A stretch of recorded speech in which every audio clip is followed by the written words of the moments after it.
I just finished watching Stranger Things Season 4 Part 2, so let's talk about it. Probably don't need to say this, but spoilers ahead, so click that like button and come back later. So I cried a lot during these past couple episodes, and it's not because some of my favorite characters are gone now. It's the fact that we're actually reaching the end game here, and I'm really sad that we're reaching the end, because I really love this show and I don't want to see it go. But I know that ending's gonna be awesome, so I'm all in for it.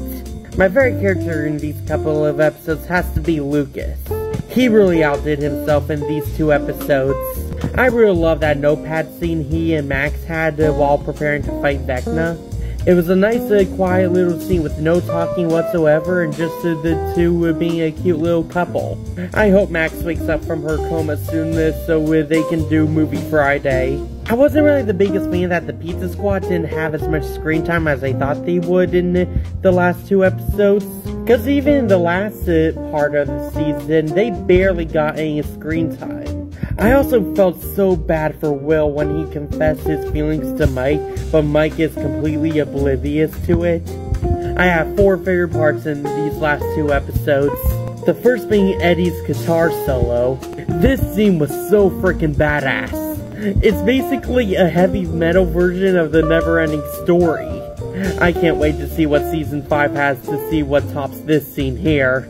My second favorite scene is that running up the hill montage. This was one of the coolest montages I've seen in my life. Seeing Nancy not holding back while shooting at one was just so cool to watch.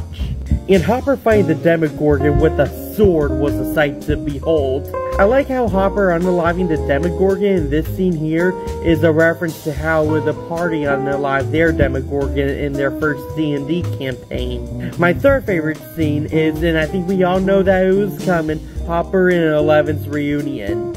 I somehow cried even harder during this scene than I did with Hopper reuniting with Joyce. This was just one of the most beautiful scenes I've ever seen. And my final favorite scene is when the Upside Down starts to merge with the real world. I cannot believe I got 3 things right all the way back in Season 2. I knew they were going to show more test subjects, I knew one was going to be the most powerful of them all. I even predicted that the Upside Down would merge with the real world. I can't believe I got all that down. We are entering the endgame, people. We are entering the endgame.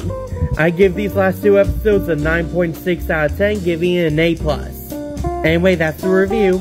Go down to those comments and tell me what you thought of these last 2 episodes. Share this video with all your friends. And click that like and follow button to keep up to date with all my latest content. See ya!